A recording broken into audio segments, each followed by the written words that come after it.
लगन का व्लॉग तो आप सबने देख ही लिया होगा। आज सारी महिलाएं जाएंगी भात मांगने मुझे छोड़कर, क्योंकि मैं आज जाऊंगी अपने कपड़े लेने। शादी में केवल 2-3 दिन बचे हुए हैं और मेरे हल्दी, शादी, मेहंदी कोई भी आउटफिट रेडी नहीं है। सारी महिला मंडली तैयार हो चुकी है जाने के लिए। इन सब के जाने के बाद हम जाएंगे मार्केट। मैं निंजा हथौड़ी आ गया हूँ। पहाड़ों के ऊपर जंगल के पार। हमारा घर डेकोरेट होना भी शुरू हो गया है और आधा घर डेकोरेट हो भी चुका है।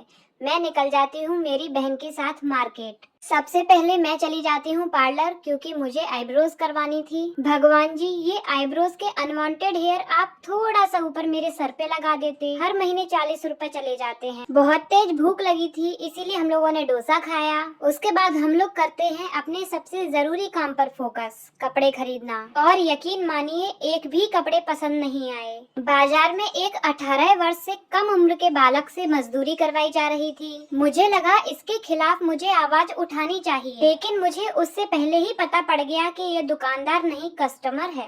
मैंने पहले ही डिसाइड कर लिया था कि मैं अपना हल्दी आउटफिट कस्टमाइज करवाऊंगी, जिसके लिए मुझे फैब्रिक पसंद ही नहीं आ रहा था। लेकिन लास्ट मोमेंट पे मैंने ये डिसाइड किया। समय के अभाव में मुझे सब कुछ जल्दी जल्दी डिसाइड करना पड़ा, क्योंकि ज्यादा कुछ ट्राई करने का मेरे पास टाइम नहीं था। फिर शादी के लिए मैंने इनमें से ही एक साड़ी पसंद की। इसका चेहरा देखकर मुझे दया आई और फिर आगे शॉपिंग कंटिन्यू करने का मन नहीं हुआ, इसीलिए हम लोग घर आ जाते हैं। अभी केवल ड्रेस डिसाइड हुई है, ज्वेलरी नहीं। तो हम लोग मेहंदी वाले दिन फिर से मार्केट जाएंगे। हम लोग घर पहुंच चुके हैं और हमारा घर डेकोरेट हो चुका है। ये घर का पीछे साइड का लुक है।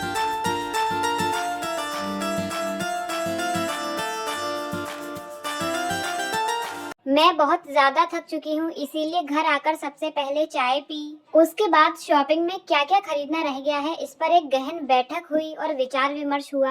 एक बड़ी बैठक हमारे घर के बाहर रोज लगती है, जिसमें कुछ मनुष्य आते हैं, लूडो खेलते हैं, बगल वाले होटल से चाय मंगाते हैं और थोड़ी देर हंसी मजाक करने के बाद अपने अपने घर चले जाते हैं। हमारे यहाँ काजल लगाने की एक रस्म होती है, नाम तो मुझे नहीं पता। इसमें दुल्हन की बुआ दुल्हन को काजल लगाती है और दुल्हन पुए भी खाती है और बुआ को रुपए भी मिलते हैं। और जैसे ही बुआ की भतीजी उनसे पैसे मांगती है, बुआ फटाक से अपने रुपए अपने स्वेटर में रख लेती हैं। यहाँ मेरी बहन दुल्हन के काजल के ऊपर हंस रही है और बेशरम बनके उसके पुए खाने भी बैठ गई। लेकिन मैं अपने आत्मसम्मान से समझौता नहीं कर सकती, इसीलिए एक बार इंसिस्ट करने पर मैं भी खाने बैठ गई। लेकिन मेरी बहन का पेट कभी नहीं भर सकता, हर बार हाथ बढ़ा देती है। जल्दी ही शादी के मस्ती भरे व्लॉग अपलोड करूंगी। पेटीकोट को इग्नोर करते हुए आप मेरी वीडियो को लाइक करो, कमेंट करो, शेयर करो और जल्दी से सब्सक्राइब करो। बाय।